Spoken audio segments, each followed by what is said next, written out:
You're listening ad-free on Amazon Music. It was early March 2004, and Dr. Eugene Malov was a man who had just received very good news. As the scientist headed from his home in Pembroke, New Hampshire, to his small publishing company located just 7 miles away in Concord, he looked out the window of his dark green Dodge Caravan minivan. The narrow local road that would take him to Route 3 and then north to the state's picturesque capital was hemmed in on both sides by a thick border of trees. No matter how many times Eugene made this drive, he was always struck by the natural beauty that surrounded him. And now, as he looked at the postcard perfection of the New Hampshire mountains, forests, and rushing streams, he suddenly felt hopeful that the research he was doing would help preserve the beauty of this environment for generations to come. If his 2 children and his brand new first grandchild were going to enjoy the cool summers and clean air that he'd grown up with, then the United States and the world had to find a power source that was cleaner, cheaper, and safer than burning natural gas or fossil fuels. And Eugene, along with a small handful of other scientists, was absolutely positive that he already knew what that power source was: cold fusion. Also known as low-level nuclear reaction, cold fusion is a revolutionary way to create unlimited energy by forcing a nuclear reaction to take place at room temperature and under normal pressure. It's actually the same kind of reaction that triggers the energy released by the explosion of an atomic bomb. The very good news that Eugene had read that morning was in an email from a high-profile science writer saying that the U.S. Department of Energy had finally agreed to review all the research and evidence supporting cold fusion as a viable energy alternative that should be funded and studied at the government level. Although the upcoming review was not yet public knowledge, Eugene knew that the implications were potentially huge, because up to that point, cold fusion was mostly ridiculed as being a foolish idea straight out of a science fiction novel. But now, if the government stamped their approval on cold fusion, it would totally disrupt the world energy production industry. And more specifically, it would cost jobs and money for a lot of people who worked or invested in fossil fuels. The concept of cold fusion had first made public headlines back in 1989 when 2 electrochemists working at the University of Utah claimed to have discovered the chemical process that led to cold fusion. And for a while, it was the breakthrough in energy research that everyone, including Eugene, was buzzing about. But when no one else could replicate the scientists' results, it didn't take long before people began accusing the electrochemists of faking their results, that cold fusion was just a hoax. But over the years, after reviewing all the science and data, Eugene had gone from being a member of the mainstream cold fusion skeptics club to conducting his own experiments and research that convinced him that cold fusion was possible. In fact, as far as Eugene was concerned, cold fusion was not just a theory. It was a scientific certainty that would transform people's lives and save the planet from global warming. And, especially with the U.S. Department of Energy review adding to his credibility, Eugene knew that he had the brilliance and academic pedigree to totally back up his claim that cold fusion was not just a crazy pipe dream. Back when he was just 23 years old, Eugene had earned both an undergraduate and advanced degree in aeronautical and astronautical engineering from the Massachusetts Institute of Technology in Cambridge, Massachusetts. This college, which is known more commonly by its acronym MIT, is one of the top science universities in the world. 5 years later, he'd graduate from Harvard, another top-ranked university also located in Cambridge, Mass., with a doctorate in environmental health sciences. But to his friends and his family, Eugene had never been known as a straight-laced, boring academic. While he did love to talk endlessly about his latest experiments in global warming and cold fusion, he also had a totally zany sense of humor and a big personality to boot that often made him the life of any party he attended. Eugene's interest in science extended far beyond the laboratory. He didn't just research the development of new energies, he wrote about the futuristic ways they could be applied. When he was 34, he co-authored a paper about using solar sails to travel to Alpha Centauri, the star closest to the sun. And as a science journalism teacher at both MIT and Boston University, Eugene was popular for his ability to teach students how to turn dry, technical, and scientific findings into language that could capture the public's interest and imagination. In fact, in 1987, because of his acclaim as a scientist who was also a gifted writer, MIT offered Eugene the job of becoming the university's national and local media contact for MIT research, and the chief science writer and director in charge of reporting on all MIT research for the MIT University newspaper, Tech Talk.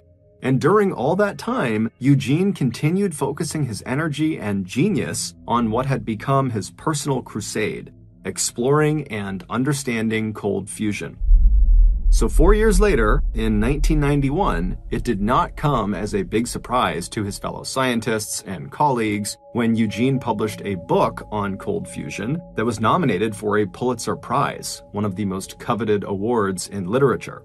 What did surprise the scientific community was Eugene's decision, also in 1991, to resign from his high-paying job at MIT and to accuse the prestigious university of deliberately hiding cold fusion data so it could protect its reputation and its funding for more conventional nuclear fusion research.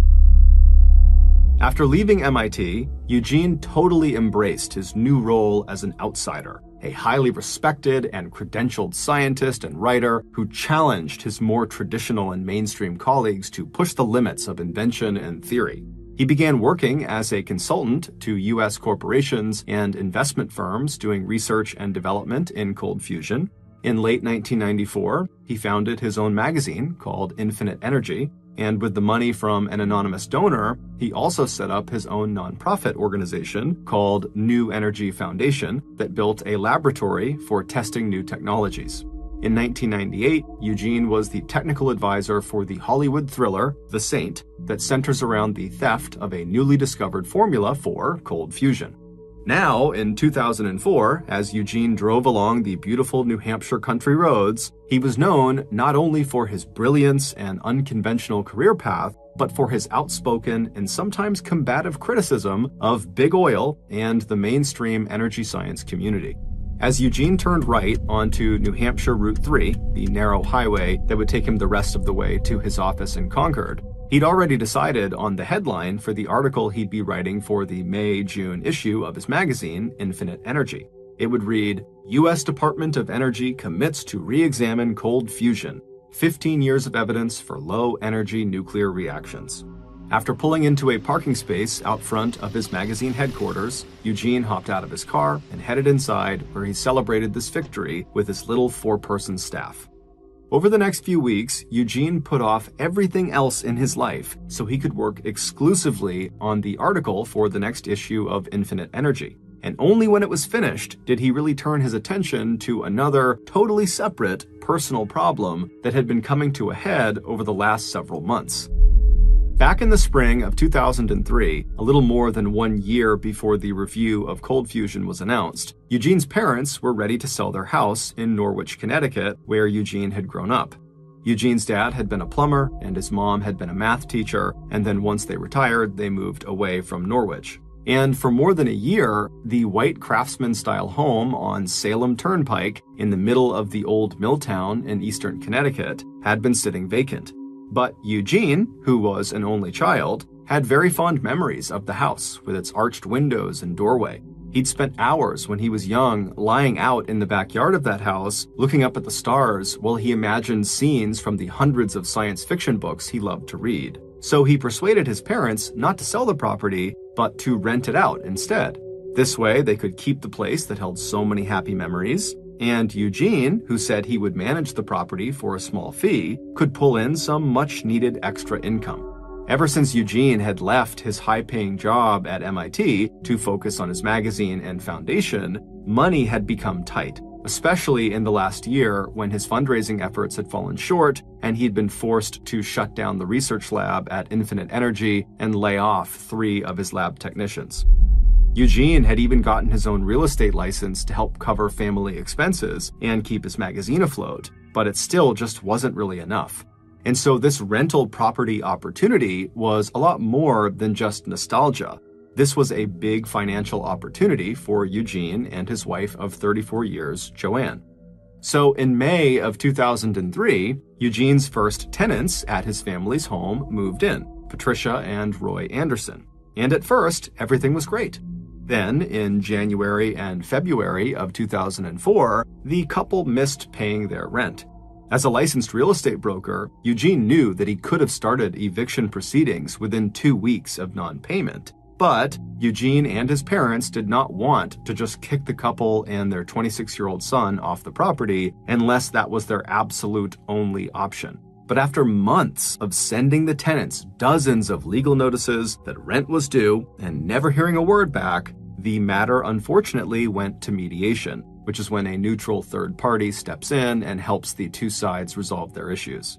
Eugene and the tenants would eventually work out an agreement that gave the Andersons until mid-April 2004 to move out of the house. And, true to their word, the Andersons would leave on time, and they would move into a new apartment about 20 minutes away. But despite getting the property back, Eugene knew that it was not ready to be rented out again. Soon, he would have to get over there and make some repairs and do some lawn work and remove some belongings that the Andersons appeared to have just left behind. But for now, with the May-June issue of Infinite Energy finally out on the newsstands, Eugene, who had not had a day off in weeks, decided to take a little break from his responsibilities. So he and Joanne arranged to take a short vacation and go to Seattle, Washington to visit their newly born first grandchild. This flexibility was one of the things that Eugene had enjoyed the most since leaving MIT. He missed the big paycheck, but really, Eugene had never been much of a 9-to-5 company man. Still strong and in good shape, with receding but still thick dark hair, a graying beard, and glasses, Eugene threw himself into physical work and social get-togethers with the same energy that he brought to conducting cold fusion experiments in the basement of his New Hampshire home. His wife, Joanne, was just as outgoing and sociable as her husband, so they were both excited about seeing their daughter and son-in-law, meeting the new grandbaby, and exploring the largest city in the Pacific Northwest. And once there, everyone knew that Eugene would spend at least a few hours in various Seattle coffee shops chatting with environmentally conscious hipsters about global warming. Before leaving for Seattle, Eugene had emailed his colleagues in the scientific community about the pending Department of Energy review of cold fusion, and he urged them to make the potential role for cold fusion a key issue in the 2004 presidential campaign that was now underway. It was clear Eugene wanted to rattle a few cages amongst the cold fusion skeptics. After returning a few days later from Seattle, all Eugene really wanted to do was dive right back into his cold fusion research. But before he could do that, he knew he had to head back down to Connecticut and prep the family property so it could be rented out again. So, bright and early on Friday, May 14th, 2004, Eugene put on his khaki work pants and white t-shirt. He hopped into his Dodge Caravan, decorated with cold fusion decals, and made the 2.5-hour drive south to begin the big cleanup. Eugene liked physical work, and he was actually looking forward to getting the property back in shape. The mediation/eviction process had been quite stressful, and it had cost him some money, but in the end, both he and the Andersons had actually parted on good terms. When Eugene arrived at 119 Salem Turnpike, he felt a familiar sense of affection for the place where he had grown up. The house was set close to the road, and the road was now a lot busier since he was a kid. And then as he kind of looked around, he felt a little pang of regret that so many of the houses on the block that he had grown up with had given way to fast food restaurants and shabby strip malls. There were some big trees on the Malov property, and their driveway extended from Salem Turnpike straight back to a detached 2-car garage in back. Once in the backyard, the house itself blocked the view of the street and muffled the sound of traffic. It was actually one of the property's best selling points, that the backyard felt much more private than the location of the house suggested. Eugene turned his car into the driveway and drove down it until he came to a stop right in front of a big green dumpster that he had rented that was positioned right outside of the garage. After getting out of his car, Eugene walked over to the back door of the house, he unlocked it, and went inside to use the first-floor bathroom. Afterwards, he went back outside, tossed his empty coffee cup into the dumpster, and then he made his way into the detached garage to start clearing it out. Over the next couple of hours, Eugene threw a lot of the junk in the garage out into the dumpster, he cut the grass, and he got a chance to chat with the next-door neighbors and put out the word that, yes, they were looking for some new tenants. Eventually, Eugene went back inside of the house and began removing some of the random possessions that the Andersons had left behind. By mid-afternoon, Eugene had called his wife, Joanne, to let her know that he was making good progress, but there was still a lot to do, and so he probably would not be back until at least 9 p.m. It was late afternoon when Eugene, who was working in the back of the house by this point, heard a car pull into the driveway. From where he was standing, he couldn't see the car because the house was blocking his view, so he just stopped what he was doing and listened for a second. A second later, Eugene heard 2 car doors open and then slam shut in the driveway. Eugene likely believed these were people who had maybe seen his for rent sign, which was out front, and they were just looking for more information about the property. So Eugene made the short walk from behind the house over to the driveway, and when he turned the corner and looked up the driveway toward this new parked car, he had to squint because the sun was beaming down on his face. As he strained his eyes to see who was there, he made out 2 large men he did not recognize walking toward him. Before Eugene could even ask their names or what they wanted, the 2 men rushed up to him and began kind of muscling him backwards. As they did this, they told Eugene very clearly why they were there, at which point Eugene, who's kind of stumbling backwards, began yelling for them to stop and to just leave, but the 2 men did not leave. Instead, they continued to press and muscle him backwards until Eugene was out of sight of the driveway and the main road. Several hours later, at around 10 p.m., Eugene's wife, Joanne, who was at their home in Pembroke, New Hampshire, 2.5 hours away to the north, received a call from a woman who identified herself as Demetris Granger. The woman was down in Norwich, Connecticut, and while driving along the Salem Turnpike, she'd seen a house with a for rent sign out front, and she called the number, which was Joanne's phone number. She apologized for the late call, but she wanted to know if it was possible to maybe have a look at the property that night. Joanne had not heard from Eugene since their last call several hours earlier, and since he wasn't back yet, she had just assumed he was still at the house working. So she gave Demetris a description of her husband and his vehicle and told her that if Eugene was still there, she was sure he'd be happy to show her around. About 40 minutes later, Demetris arrived outside of 119 Salem Turnpike. She didn't see a Dodge Caravan in the driveway, and so she figured Eugene must have left to go back to New Hampshire. But she decided, since she was there, she would still like to just hop out and maybe get a better look at the outside of the property. So she pulled into the driveway, she parked her car, and she got out and began walking down the driveway toward the back of the house. But after walking only a few steps, she suddenly stopped. Then, with her hands shaking, she pulled out her cell phone and she dialed 911.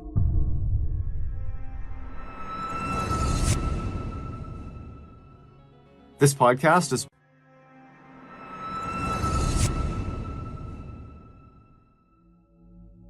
at the Norwich Police Department, just 7 minutes away from the rental property. The night dispatcher answered the emergency call.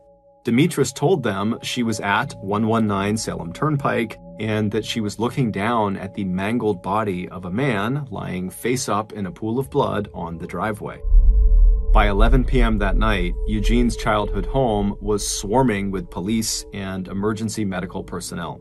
It didn't take long for the 2 lead detectives who arrived on the scene to realize that they were likely dealing with a homicide and a possible robbery. As they approached the victim, they immediately noted that his shoes were gone and his pockets had been pulled inside out. After talking with a terrified Demetris, who had gone back to sit inside of her car, and after dialing the phone number listed on the for rent sign out in the front yard, it also didn't take the detectives very long to identify the victim as Eugene Malov. Joanne Malov, almost speechless with shock, was able to tell detectives that her husband was in Norwich to clean up the family rental property. She told them that she had expected Eugene home in New Hampshire by now, but she had talked with him earlier in the afternoon by phone, and he had told her that there was just a lot of work to do and that he might be much later than he had thought. When police told her that his van was not in the driveway, Joanne suddenly spoke in a rush and said, "Well, are you sure the body is his? Maybe he already left, and the person you're telling me that's dead, maybe that's not him." But, as gently as they could, the detectives on the phone told Joanne that the man they had found definitely matched her husband's description. Then the Norwich police called the Pembroke, New Hampshire police and asked them to send an officer over to the Malov house to check on Joanne and to gather any information they could about her husband's activities that day. The Norwich police also put out a be on the lookout, or BOLO, alert for Eugene's car with its distinctive decals and vanity license plate. The crime scene itself was a mess, in part because the yard and driveway were covered with fresh grass clippings as well as litter and debris from the ongoing cleanout of the property. Based on everything they saw, the theory the police came up with was that Eugene had been the victim of a robbery and that after killing him, his attacker had taken Eugene's watch and wallet, removed his shoes, and then fled in Eugene's van. Early the next morning, Norwich police got a call from a patrol officer saying he'd discovered Eugene's Dodge Caravan in a commuter parking lot at the Foxwoods Resort and Casino, located 15 minutes away from the site of the murder. A forensic examination of the vehicle showed no signs of any fingerprints on the steering wheel or on the car door handles. The engine and exhaust pipe were cool to the touch when the car was found, so police knew it had not been driven recently and was probably left there immediately after the murder. Security cameras at Foxwoods didn't help either. The night had been cloudy, damp, and hazy, and there was no footage that showed the vehicle or its driver entering the lot or parking the van.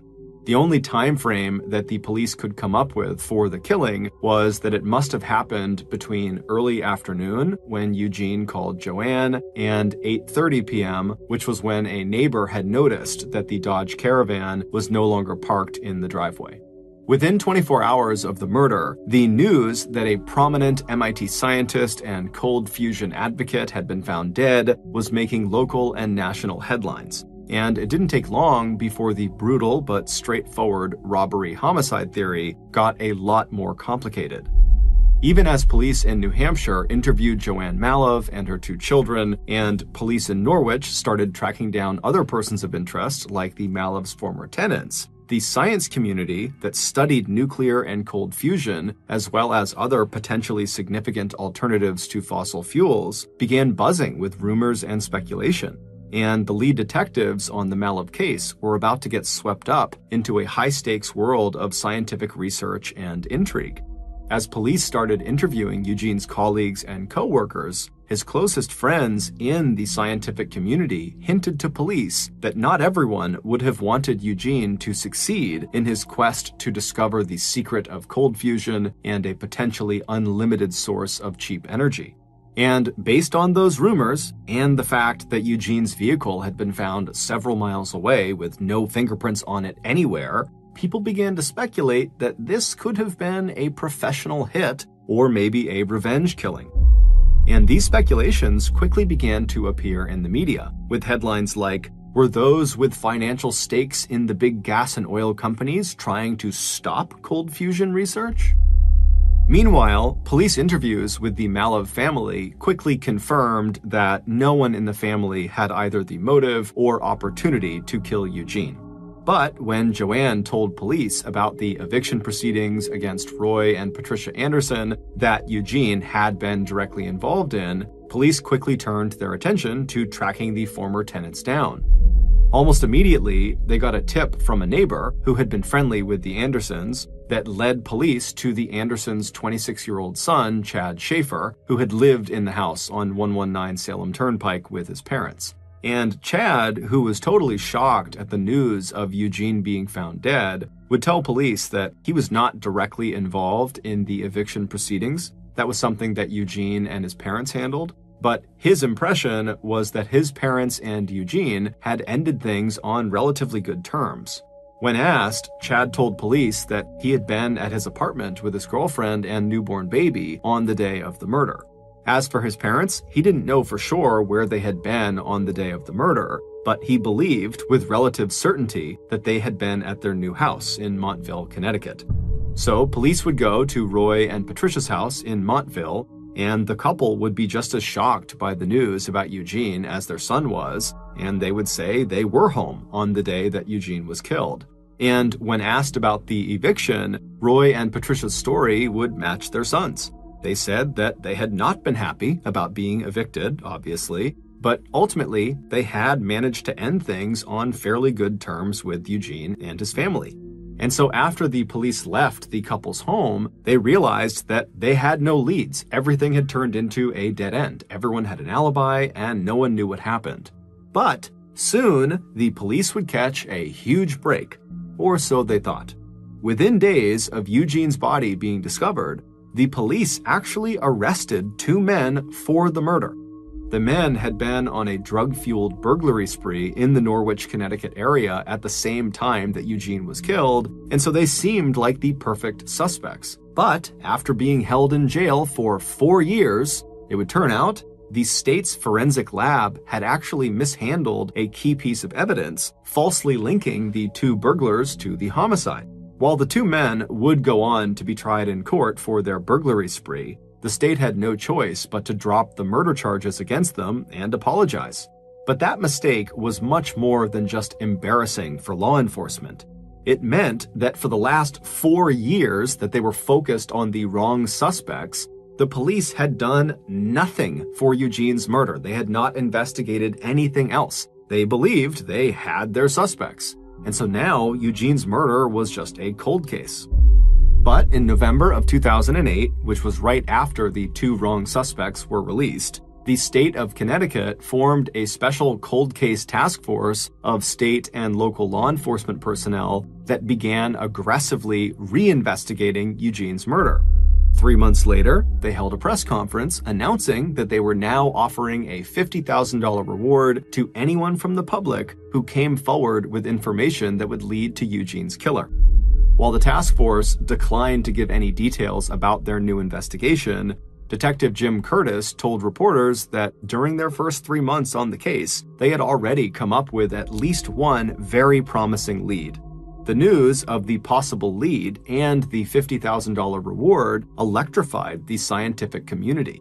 Even researchers and scientists who had disagreed with Eugene about cold fusion had soon realized that his death had left a huge void inside the field of new energy research. And Eugene's friends and his staff at Infinite Energy, who had managed to keep Eugene's publication afloat even after his death, had not only missed him and his brilliant mind, but they also just wanted answers. Who killed Eugene and why? The big new lead that Detective Curtis had referred to during the press conference related to a particular set of keys. On the night of May 14th, 2004, which was the night Eugene was found, the police would immediately notice that the entire property was covered in grass clippings from when Eugene had cut the grass earlier. There were clippings still clumped up on the grass, the clippings were out on the driveway, they had blown into the garage and out into the street in front, and all the litter and debris that was scattered around the property from the clean-out of the house. That too was covered in grass clippings. But there was a set of keys that had a distinctive plastic tag attached to them that had a picture of the sun on it, as well as the name Brittany on the keychain, that were found near Eugene's body, but these keys did not have a single blade of grass on them. Instead, it looked like they were dropped on top of some loose clippings, meaning they had to have been dropped later in the night, well after Eugene had cut the grass. And so maybe these keys were not Eugene's. Maybe they were the killer's keys, and they had accidentally dropped them during the attack. But despite this very promising lead, the police got nowhere with it.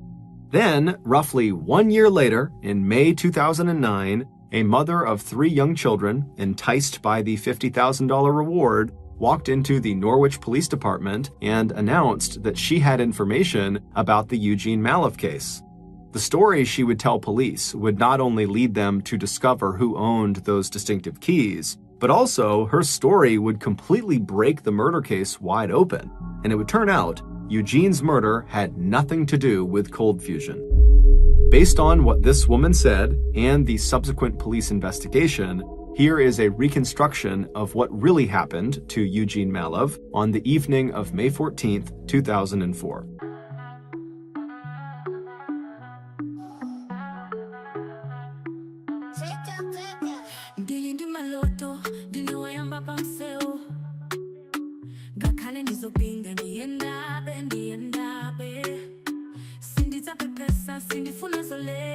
On the morning of May 14th, 2004, Eugene packed his dark green Dodge Caravan with folded-up moving boxes and bags of rags and cleaning supplies, and then he headed south from his home in Pembroke, New Hampshire, to his childhood home 2.5 hours south in Norwich, Connecticut. He wished now that he had made more in-person visits to the property since renting it out a year ago to the Andersons, because not only had the Anderson family stopped paying rent, but they had also stopped treating the property with any respect. When they finally moved out after the mediation and the eviction, the place had become a total eyesore in the neighborhood. At one point, there were 2 non-working cars on the front lawn, and even though the Andersons did remove them when they left, they did not remove all the remaining extra car parts and bike parts that were all over the lawn, and there was just lots of trash and other debris basically strewn across the entire property. And to top it all off, Eugene would learn that the Andersons had been subletting out the basement of the house to help pay their $1,000 a month rent, which had resulted in a steady stream of kind of sketchy people coming in and out of the house that also did not treat the property with respect. And so when Eugene arrived at the house that morning, his plan was just to go in there and throw away anything the Andersons had left behind. After parking in the driveway in front of the dumpster, Eugene took a quick bathroom break inside of the house before going back outside into the garage to start throwing away whatever was inside of there. Over the next couple of hours, as he did this, he periodically glanced out the front doors of the garage up the driveway to Salem Turnpike, where he could see the curious glances from pedestrians and drivers, some of whom slowed down as they passed by the house to see what he was doing. Eugene likely didn't think much of them and just kept doing this big cleanout. However, what Eugene didn't realize was that one of those passerbys was a relative of the Andersons, and they didn't really know the full picture of what was going on. And so when they saw Eugene throwing away all of the Andersons' stuff, the relative pulled out her cell phone and called Patricia and Roy Anderson to tell them what was going on. A few minutes later, as Eugene was peacefully going about his work, across town at an apartment on Chestnut Street, Patricia and Roy's son, 26-year-old Chad Schaefer, and his 24-year-old girlfriend, Candace, heard Chad's phone ringing. He picked it up, but before he could even say hello, he heard his mother's angry voice. She had just gotten the word from that relative that Eugene was at their old rental throwing out the Andersons' belongings, and she was furious. She had been telling Chad for weeks to get over there and clean out the rest of their stuff, but clearly he had not done that. And so now she demanded that her son get over there and take care of this situation. Chad initially did not do anything. But as he sat there, he started to think about what he might have accidentally left behind at the property that now might get thrown away. And so eventually he decided he would head over and talk to Eugene. But before he headed over there, he decided he needed help from his cousin, 31-year-old Mizelle Brown, who was well known to Norwich police and who had a past history of drug offenses. Mizelle arrived out front of the Chestnut Street apartment late that afternoon. On his way out the door of his apartment to go out and meet Mizelle out on the road, Chad grabbed his own set of car keys from a hook and stuffed them into his jacket pocket. A few minutes later, the 2 men were in Mizelle's car driving over to 119 Salem Turnpike. Once they arrived at the house, they turned into the driveway and they parked behind Eugene's van. As the 2 big men got out of the car and slammed their car doors shut, they saw Eugene step out from behind the back of the house into the driveway, and he was kind of shielding his eyes with his hands, and his face showed no sign that he recognized either of them. The two men wasted no time and walked right up to Eugene and began crowding into his personal space, kind of forcing him to start stepping backwards. But despite how intimidating this was for Eugene, when Mizelle and Chad told him who they were and that he had to stop throwing their stuff out right now, Eugene was immediately defiant and said, "No, you had your chance to claim your stuff, you didn't, now leave." But instead of leaving, Chad stepped forward and threw the first punch in what would become a violent struggle that left Eugene's blood spattered on the side of his childhood home, on the garden hose lying across the backyard, on the doors of the cars parked in the driveway, and on the side of the green dumpster. When Eugene finally fell to the ground face first, Chad and Mizelle took turns beating him literally into the ground with a metal pipe they found on the floor of the garage. Eventually, the two men stopped and just stood there in silence, sweating and breathing heavily while they stared down at the horrible damage they had inflicted on Eugene. Then, almost like snapping back to reality, the two men looked around them to see if anyone had seen them. But when they looked around, it was quiet, and they noticed that where Eugene had fallen, his body was kind of blocked from view by the dumpster and his van and their car, and so no one could even see him, even if they were looking in their direction. And so the two men, satisfied they were in the clear and that they would not get caught, they just casually hopped back into their car, they backed out of the driveway, and they drove back to the apartment on Chestnut Street. When Chad and Mizelle walked through the front door, Chad's girlfriend, Candace, immediately saw their clothes were covered in blood. But before she could absorb what the two men told her, that they had, quote, beat the shit out of their landlord, the two men told Candace that she now had to come with them and help them make their murder look like a robbery. Candace put her newborn baby in the crib, and then she, Chad, and Mizelle left the apartment and returned to 119 Salem Turnpike. But when they got there and they parked in the driveway and approached Eugene's body, Chad and Mizelle were stunned to find that Eugene was still alive. He was still breathing. When they rolled him over, Eugene opened his eyes and looked up at his attackers and began pleading with them to help him as the blood began to spill out of his mouth. As Candace started to back away, Mizelle reached out and caught her by the arm and dragged her back to Eugene's body. And Chad pushed the metal pipe they had used earlier to beat Eugene into Candace's hands. And then Chad pointed at Eugene and said, "Hit him." When she didn't respond, Chad slapped her and said if she didn't do as he told her, they'd kill her too. And so Candace gripped the pipe, she raised it over her head, and as she did this, Eugene begged them to stop. But seconds later, that pipe came crashing down directly onto his face. After she hit him, she handed the pipe back to her boyfriend, and then Chad and Mizelle began taking turns smashing and kicking Eugene's face and body until they were so tired they had to stop. By the end of the second beating, Eugene would have 32 significant lacerations on his face and neck, and a stab wound on his right forearm. But amazingly, at the end of this second beating, Eugene was actually not dead yet. And so with no more energy to use the metal pipe or to kick him, Mizelle Brown, who was a very big guy, just stepped directly onto the front of Eugene's throat and shifted all of his weight to that foot and began digging it into his neck. He would stand there grinding his foot left and right into the scientist's throat, breaking bone and cartilage until finally Eugene stopped squirming and died.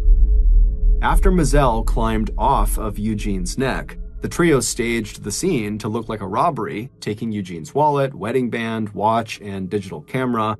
Then the men gave the keys to Eugene's van to Candace and told her to drive the van to the parking lot at Foxwoods Casino, where Chad's stepfather worked, and to make sure she wiped any of her fingerprints off of the car's steering wheel and door handles. Later that night, after Chad and Mizelle picked Candace up at Foxwoods, the three would go back to the Chestnut Street apartment. Before Mizelle left, all three of them stripped off their bloody clothes, which Candace bundled into a laundry basket for washing later. Candace stuffed the items they had stolen from Eugene into a box that she shoved into the back of a closet and then later burned. When Norwich police arrived at the Chestnut Street apartment the day after the murder to question Chad about his possible involvement in Eugene's murder, Chad and Candace gave each other alibis, and Chad was highly cooperative, giving police the address of his mom and stepdad. It wouldn't be until later that day that Chad would realize he had dropped his car keys at the scene of the crime. Those were the distinctive keys with the plastic tag and the name Brittany on the keychain that the cold case task force had zeroed in on for not having grass clippings on them. The name Brittany was the name of Chad's daughter from an earlier relationship with an ex-girlfriend. In 2009, when billboards went up around Norwich advertising a $50,000 reward for any information that led to Eugene Malov's killer, Candace's good friend, Jill Sebastian, suddenly felt inclined to talk. So she was the woman who had gone into the Norwich police station and said she had information about the murder. It would turn out Jill had seen that bundle of bloody clothes at Candace's apartment around the time of the murder. Not only would Jill's boyfriend, Keyshawn Delavan, confirm Jill's story, but he also told police that he had personally heard Chad and Moselle boast about beating the Andersons' ex-landlord to death. The couple also told police that Chad and Moselle had been selling crack cocaine out of the Malov rental property, and that when they heard that Eugene was doing a cleanout, they started to worry that he might find some of those drugs in the garage. And so when they went over there, they really needed Eugene to stop. Once police brought Candace in for questioning and offered her a plea deal in exchange for her cooperation, Candace would identify the keys found at the crime scene as belonging to Chad. She also described Moselle's involvement as well as the role she herself had played in the murder. After being entered into the witness protection program along with Jill and Keyshawn, Candace agreed to testify against Chad and Moselle. In 2008, 4 years after Eugene's death, the Malov family house at 119 Salem Turnpike in Norwich, Connecticut, was torn to the ground. 4 years after that, on April 20th, 2012, Chad Schaefer pled guilty to first-degree manslaughter and accessory to third-degree robbery and was sentenced to 16 years in prison. 2.5 years after that, on October 24th, 2014, Moselle Brown was sentenced to 58 years in prison. And about 7 months after that, on May 27, 2015, Candace Foster, who served 4 years and 10 months in prison while awaiting trial, pled guilty to hindering prosecution and tampering with evidence and was sentenced to 5 years probation. Back in December of 2004, 7 months after Eugene was killed, the Department of Energy would finally release its report on their review of cold fusion research. While they stopped short of endorsing cold fusion as a viable energy source, they did recommend that funding agencies should entertain individual, well-designed proposals for experiments involving cold fusion. According to a close colleague of Eugene Malov, while the report certainly fell short of what Eugene expected, the colleague believes Eugene still would have welcomed even the smallest steps along a new scientific path into the future. Chasing dreams by the sea, echoes of a distant melody in the nights, just you and me. Photographs and shades of gold, stories that we've never told, memories that never grow old. In this heart, they're always bold. Time moves on, but we stay here, in the moments crystal clear, echoes of the yesteryear, in the hearts we hold them near. Fading memories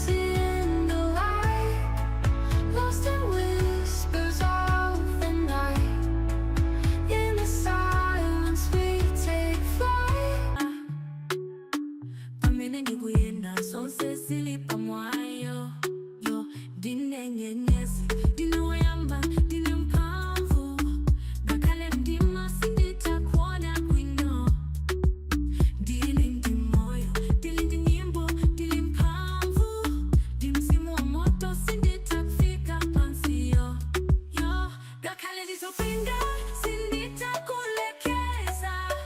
Dini maloto ndipo si nitakupuma. Dine wayapa, si nifuna kuima.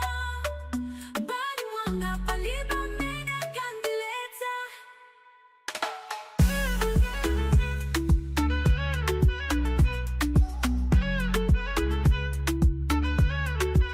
Dikuina pamseu, dina mkwai sindi kutiwa. Koma ndikutiwa kuti maloto anga alimuntima.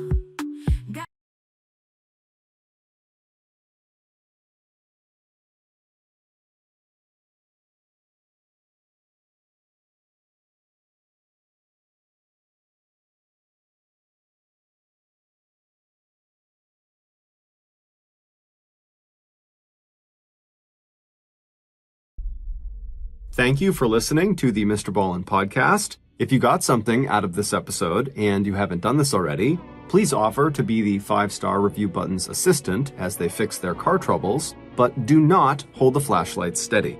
Also, please subscribe to the MrBallen podcast on Spotify, Apple Podcasts, Amazon, Google, and anywhere else you get your podcasts. This podcast airs every Monday and Thursday morning, but in the meantime, you can always watch one of the hundreds of stories I have posted on my YouTube channel, which is just called MrBallen. If you want to get in touch with me, please follow me on any major social media platform and then send me a direct message. My username is just @MrBallen, and I really do read the majority of my DMs. Lastly, we have some really cool merchandise, so head on over to shopmrballen.com to have a look. So that's going to do it. I really appreciate your support.